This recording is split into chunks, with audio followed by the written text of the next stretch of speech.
남상호 소방방재청장 취임식이 열렸습니다. 국민에게 소방방재청의 정책을 알리고 안전문화를 홍보할 안전디딤돌 기자단 발대식이 열렸습니다.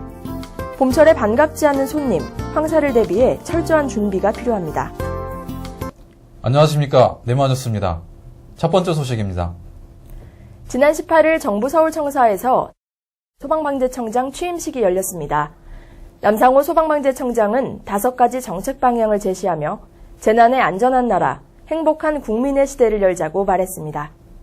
남상호 소방방재청장은 밝은 표정으로 고향에 온 느낌이 들지만 막중한 소임을 잘 해낼 수 있을지 걱정이 된다며 그동안 애써온 직원들에게 대한 감사를 먼저 했습니다. 그리고 안전을 강조하는 새 정부의 국정 철학을 실현하기 위해서 5가지 정책 목표를 제시했는데요.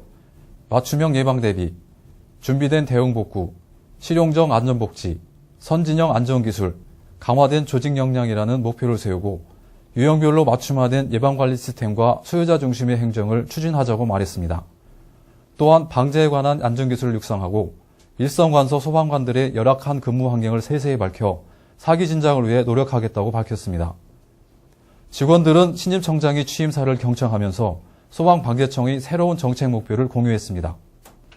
남상호 소방방재청장은 취임 직후 전국 소방지휘관 회의를 개최하고 다음날 소방충호탑을 참배하며 임기를 시작했습니다.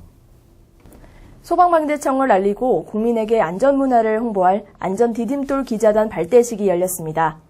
선발된 15명은 10개월 동안 소방방재청을 홍보하고 안전문화 확산을 위한 활동을 하게 됩니다.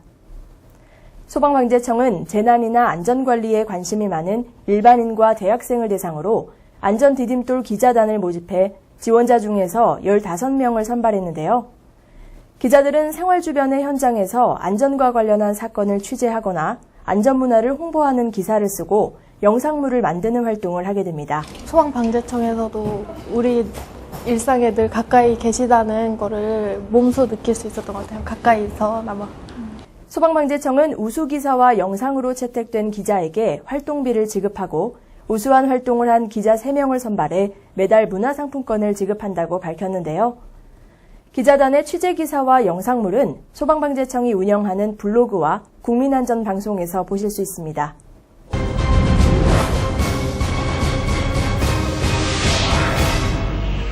매년 반복되는 자연재해, 봄철에는 황사가 대표적인데요.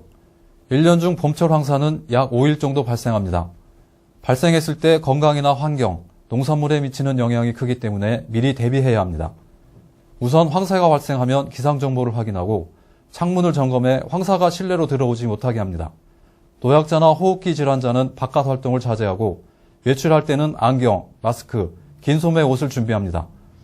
그리고 외출하고 돌아온 후에는 손발을 깨끗이 씻습니다. 또 황사에 노출된 채소, 과일, 생선은 충분히 씻은 후 요리합니다. 야외에서 사육하는 가축은 축사 안으로 대피시키고 쌓아놓은 건초와 볏짚은 비닐이나 천막으로 덮습니다. 황사가 지나간 후에는 실내 공기를 충분히 환기시키고 집 안팎을 청소해 먼지를 제거합니다.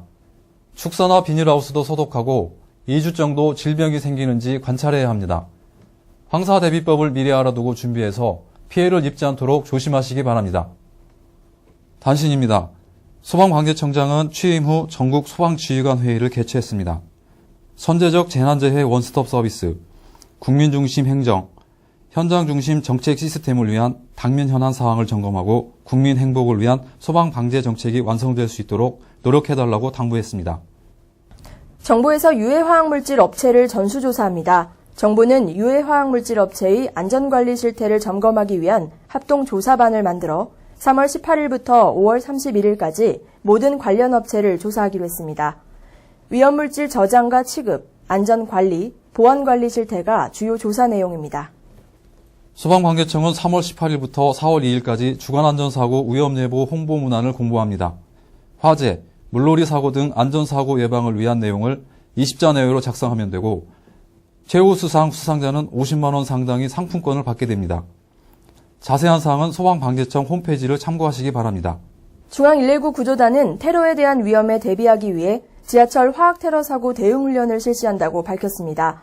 이 훈련은 3월 20일과 21일 이틀 동안 고덕 차량기지와 한강 하저터널에서 60명이 참가해 화학 테러가 발생했을 때 관련 기관의 공조 체제를 확립하고 하저 터널의 특수성에 맞는 새로운 구조 기법을 확보하기 위한 것입니다. 다음은 각부처 소식입니다. 교육부는 갑작스러운 폭격이나 공습과 같은 위기 상황에서 학생의 안전을 위한 학교 단계별 비상조치 사항을 담은 학교 현장 위기 대응 매뉴얼을 마련해 시도교육청을 거쳐 각 학교에 보내기로 했다고 밝혔습니다. 폭격이나 공습에 대한 구체적인 행동 요령을 담은 지침이 나온 것은 이번이 처음입니다. 병무청은 병역이 자랑스러운 세상 만들기 캠페인의 저변 확대를 위해 3월 18일부터 4월 12일까지 전국의 초등학교 3학년에서 6학년을 대상으로 전국 어린이 그림 글짓기 공모를 실시합니다. 국방기술품질원은 3월 18일부터 5월 32일까지 2달간 군납식품사고 예방과 안전성을 확보를 위해 전국 103개 군납식품업체에 대한 불시 행동위생점검을 실시합니다.